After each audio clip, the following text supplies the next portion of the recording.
Peace, everyone. How you doing, man?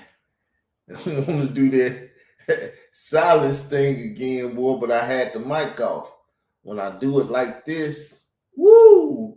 But the Lord is teaching me. People, we got a show here, and the title of it is DJ Mark Love Speaks on the Current State of the Zulu Nation, a conversation that changed everything. It's not your latest, but it's a conversation you never heard. Today it's time to stop singing and start swinging. We take no prisoners. We are war. Take no prisoners. Rise up and break the backbone of your The real content of any kind of revolutionary thrust lies in the principles and the goals that you're striving for, not in the way you reach them. Take no prisoners. Every group in the country, we got to take over the community. How can you provide a solution when you can't even identify the problem?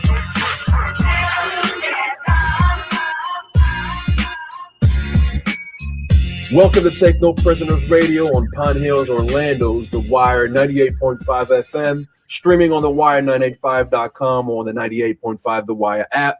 Camille H. is out of the country, so she'll be back with us in a couple of weeks. Today we have a pretty serious show, pretty important show for all of our hip-hop nation, really. So about a year ago, the Zulu Nation was at the center of a major storm following allegations that Africa Bambaataa, the leader of the Universal Zulu Nation, had been molesting young boys going back to the early 80s. So Bambaataa was forced to step down as a Zulu leader. So here we are a year later, and as far as we know, not much more has happened, or has it? Well, today's guest is going to drop some jewels on us and reveal what's happened since. He's a legendary DJ. He's worked with more hip-hop legends than I can even name here. He's a former member of the Zulu Nation. Let's welcome DJ Mark Love to Take No Prisoners Radio. Peace, Mark. Well, thank you very much, Seb. How you doing, brother? We've known each other for a while. So to our listeners who feel that, you know, we might be a little too friendly, this is my man from way back. So, and we're gonna try not to slap on each other, right? I've been knowing this man since he had an afro. So yeah, I've been knowing him for a while.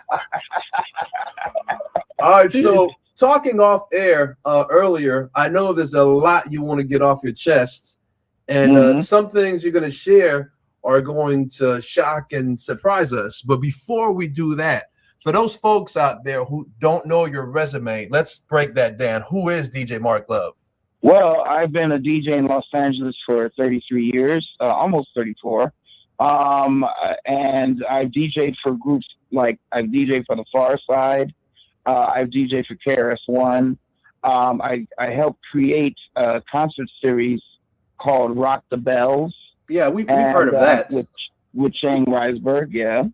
And yeah, and let's see, I DJ'd, I broke most of the... Now, if y'all notice, he did Rock the Bells, where Prodigy died, Far Side, time you went to Detroit. Remember, we just heard Dogface Dude on her son Camel Channel talking about Detroit and Whack 100 and Big U and all that. This shows you back in the day when DJ Mark Love was speaking, how significant it was to things that's going on. I don't think y'all ever heard this anywhere else because I am a researcher and I will do my research, people. The New York 90s artists here in LA, my man Bigger B, rest in peace, would bring them out for shows. I would play their music before they get here. So I broke like Wu-Tang Clan, Beatnuts, Common Sense, when he was Common Sense, now he's Common, Organized Confusion, OC, a whole bunch of hip-hop, 90s hip-hop out here, Brand Nubian even. And let's see, wow, I'm right now, I'm on a radio show, I have my own internet radio show, on BeReal.tv. Working with my good friend B-Real from Cypress Hill for the past 6 years. And I have my own show called Zulu Tribe Radio. So with somebody who has a career that spans back like 33, 34 years, man, like what are some of your most memorable moments in hip hop? Well, I mean, personal moments, like when I DJ'd for Brother J from X Clan, and when Brother J said to the audience, yo, big shout out to Mark Love, Sugar Shaft is definitely in here. Basically, he was saying Sugar Shaft was spinning through me. Wow. And that was like, I mean, I literally just froze, like, are you serious? So that was a moment for me. Another moment was when I was spinning for KRS-One for the first time, and he literally stopped me, and he turned and looked at the audience and said, that's an effing DJ right there. Yeah. I haven't heard nothing going like that since Scott. Wow. I literally wanted to just walk away. I wanted to just walk away from the table, like, that's it. That's my moment. That's my hip hop moment of all time. Boom. And then, of course, going on tour with Farside, I think one of the best moments, we've had great shows, but one of the best moments I ever remember was opening for Gil Scott-Heron in London. Oh. That was a rich moment. So I have a few moments. And then, of course, with Zulu Nation, spinning with Africa Bambaataa and having Jazzy J, Red Alert, and Grand Wizard DXT standing all around me, giving me props. That was the moment for me also. You know, that's interesting. I'm listening to your background and I'm thinking about this cat from LA, right? Because you're from LA. Yes.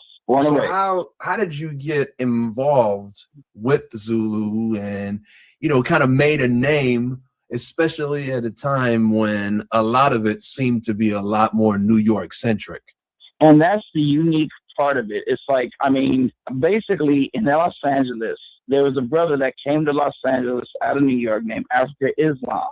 And when Africa Islam came out here, he set up Zulu base out here, claiming that, yo, this was Zulu Los Angeles.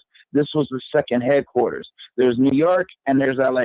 So he proclaimed Zulu LA as the second Zulu headquarters of the world. So I pretty much was going to this club that he was throwing called Water the Bush, and I ran into a brother by the name of Kevin McDaniels, and he had another brother with him by the name of Ed Hunter, and they both was like, hey, hey, Mark, you're a pretty good size. You want to, work security for us? Because I was like trying to work security here and there because I'm a big guy.